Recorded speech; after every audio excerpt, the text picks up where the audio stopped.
இதுதான் மலை கிராமத்து கோவில். பார்க்குறதுக்கே வித்தியாசமாக இருக்குதுன்னு நீங்கள் நினைக்கலாம். இந்த மலை கிராமத்து கோவில் அப்படிங்கிறது கடல் மட்டத்திலேருந்து 1100 மீட்டர் மேலே இருக்குது. இங்கே இருக்கிற வழிபாட்டு முறைகளும் இயற்கையோடு ஒன்றிதான் இருக்கும். இங்கு சிற்ப வேலைப்பாடுகள் கொண்ட கோபுரங்கள், சிலைகள் இருக்காது. அவர்கள் அந்த வழிபாட்டு முறையை பல ஆயிரம் வருடங்களாக பின்பற்றி வருவார்கள். அப்படி ஒரு கோயிலை பார்த்தோன்னே மனசுக்கு சந்தோஷமாக இருந்துச்சு. இப்படி ஒரு கோவிலை என்னுடைய சப்ஸ்கிரைபருக்கு காட்டணும் அப்படின்னு சொல்லி நினச்சி அதை நாங்கள் பதிவு பண்ணியிருக்கிறோம். எல்லா வழிபாட்டு முறையும், எல்லா கடவுளும், எல்லா மதமும் மக்களுக்கு நல்லது செய்யறது தான் இருக்குது. இங்கே இருக்கிற அந்த சிவலிங்கம் சின்னதாக இருக்குது. அவங்க ஒரு முறையில் அதையை பிரதிஷ்டை செஞ்சு வழிபாட்டுக்கு வச்சுருக்கிறாங்க. அதை பார்க்கும் பொழுதே நமக்கு ஒரு பரவசம் இருக்கும். பாருங்கள், இது எவ்வளோ அழகாக இருக்குது. நாம் எந்த ஒரு பாகுபாடும் பார்க்காம எல்லா கடவுளும் நமக்கு நன்மை தான் செய்யும் அப்படின்னு நம்பி நமக்குள்ள ஒற்றுமையாக இருந்தோம் அப்படின்னம்னா கடவுள் எப்பவுமே நமக்கு நல்ல வரங்களை தந்துகிட்டே இருப்பாங்க. ஏற்றத்தாழ்வுகள் இல்லாத ஒரு நிலையை கடவுள் நமக்காக உருவாக்கி கொடுப்பார்.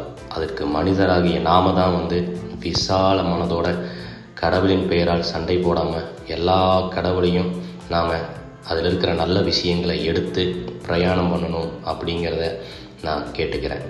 ஸோ பாருங்கள், இந்த இடம் எவ்வளோ இயற்கையோட, கோவிலும் எவ்வளோ இயற்கையோட ஒன்றி இருக்குது அப்படிங்கிறத நீங்கள் பார்க்கலாம்.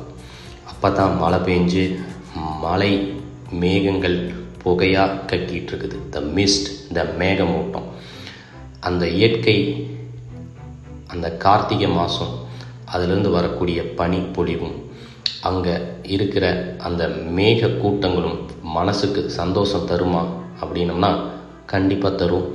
இந்நேரம் உங்களுக்கு அந்த சந்தோஷம் கிடைச்சிருக்கும். அதை பார்க்கவே அடடா எப்படி இருக்குது பாடுற இடம் அப்படிங்கிற ஒரு விஷயம் உங்களுக்கு தோணுமா அப்படின்னம்னா கண்டிப்பாக தோணும். இயற்கையும் கடவுளும் ஒன்று தான். அதனால தான் பெரிய பெரிய நமது கடவுள்கள் எல்லாமே மலையில் இருப்பாங்க. நாம் பிரயாணம் போய் சதுரகிரி மலையாகட்டும், ஐயப்ப மலையாகட்டும், அந்த இயற்கையை கடந்து போய் அங்கே இருக்கிற கடவுளை நம்ம தரிசனம் பண்ணிட்டு வந்துட்டுருக்குறோம். அதே மாதிரி தான் இயற்கையை நீங்கள் நேசிக்க தொடங்கினோம்னா நல்லது நடக்கும். இயற்கையை நேசிச்சுட்டு அப்படியே அங்கே ஒரு டீ சாப்பிட்லாம் அப்படின்னு சொல்லி தோணும். டீ இன்றி அமையாத உலகு, நீர் இன்றி அமையாத உலகுன்னு சொல்லி நீங்கள் கேள்விப்பட்டிருப்பீங்க. ஆனால் உண்மை என்னென்னா டீ இன்றி அமையாத உலகு. ஒரு டீயை ரசித்து குடிக்கிறதுக்காக பழகணும். வீட்டில் டெய்லியும் தான் டீ குடிக்கிறோம். அதே டீயை தான் வேறொரு ஊருக்கு போய் குடிக்க போகிறோம். நம்ம ஊரில் இருக்கிற அதே சாமி தான் வெளியூரில் இருக்கும். ஆனால் ஒரு நம்பிக்கையோடு போகிறோமே, அதே நம்பிக்கை ஒரு டீ குடிக்கிறதுக்கும் என்னைக்கு பக்குவம் வருதோ அன்னைக்கு நாம் மனிதத்திலேருந்து ஒரு மேன்மை அடைகிற பக்குவம் வரும் அப்படின்னு அர்த்தம். ஸோ அந்த டீயை குடிக்கிறதுக்காகத்தான் ஆஸ்மோக்கு போயிருக்கிறோம். நீங்களும் பாருங்கள், முடிஞ்சால் ஒவ்வொரு ஊருக்கும் சென்று இயற்கையை ரசித்து அங்கே இருக்கிற மக்களோட பழகி அந்த கலாச்சாரங்களை தெரிஞ்சு அதை 4 பேருக்கு தெரியப்படுத்தி இயற்கையும் கடவுளும் ஒன்று தான், இயற்கை எல்லாமே நமக்கு தரும், அந்த இயற்கையை நாம் பாதுகாப்போம் அப்படின்னு சொல்லியும் நம்ம வாழ்வியலை ஒன்றும் பொழுது மனதில் இருக்கிற கவலைகள் கண்டிப்பாக பறந்து போயிடும். ஸோ அப்படியே இந்த காட் ரோடு இதுதான் திம்ப மலைப்பாதை. இதையும் பதிவு பண்ணியிருக்கோம், பாருங்கள்.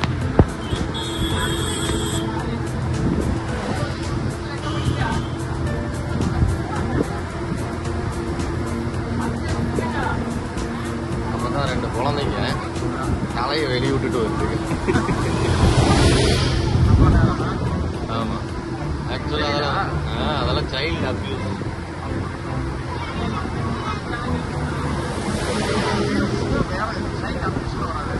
ஆமாம், குழந்தைகளே காட்டுறதில்லை.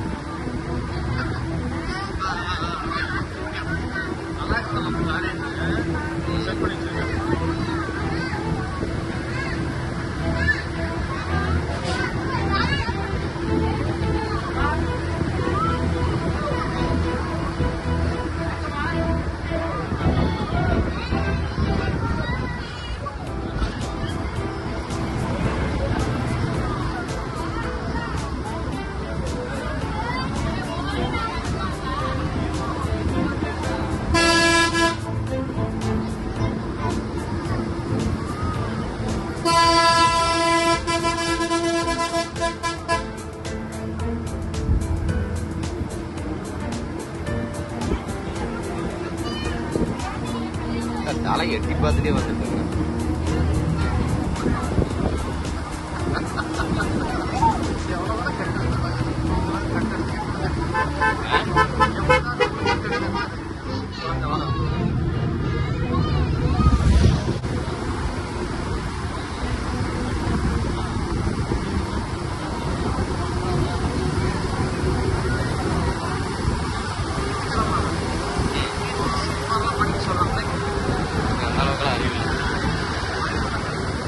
அந்த அளவுக்குலாம் அறிவில்லை. நமக்கு அந்த அளவுக்கு, எனக்கு அந்த அளவுக்கு அறிவில்லை.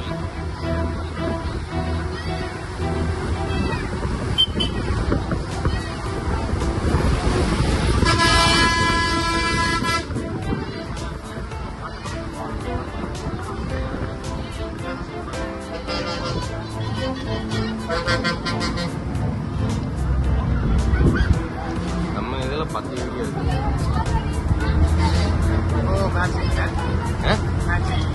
புரியல. இல்லை, நம்மகிட்ட இதே வீடியோ நிறைய இருக்குது. எனக்கும் போர் அடிக்கும்.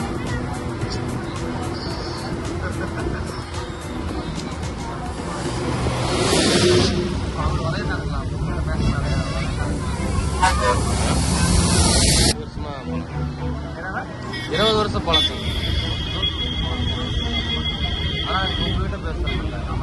அந்த மாதிரி அவங்ககிட்ட பேச மாட்டோம். அந்த எந்த ஒரு டாபிக்குமே ரீச் ஆகாது.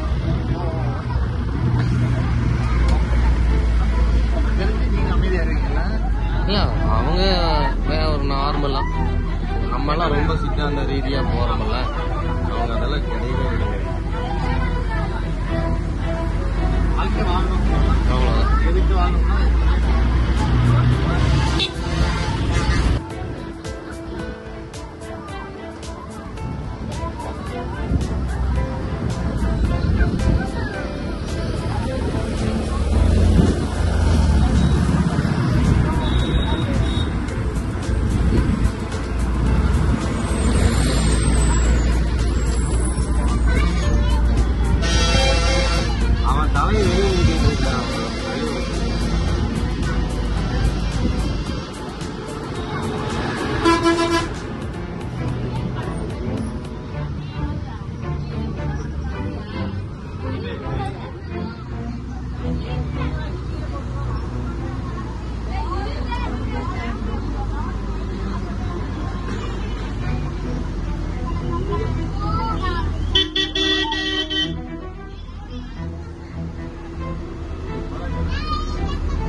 இருக்குது, முரசர மாதிரி போயிட்டு இருக்கு. கிளைமேட் எப்படிங்க?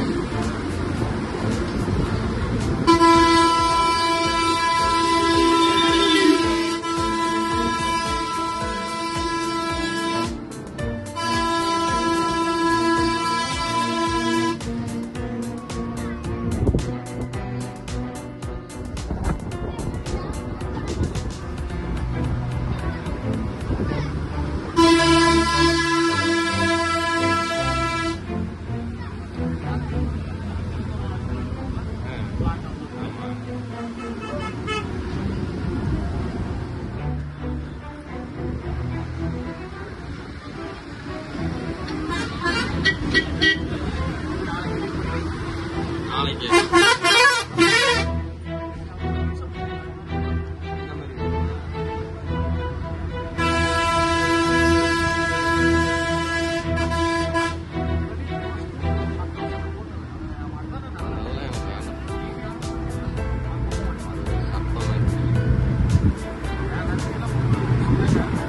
இல்ல ஏண்டியது என் போஸ்டெல்லாம் நிறைய பேர் எடுத்துட்டு போவாங்க.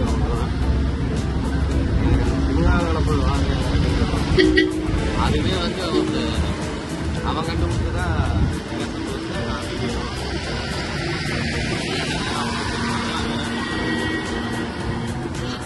நம்ம கண்டுபிடிச்சிட்டோம் அப்படின்னா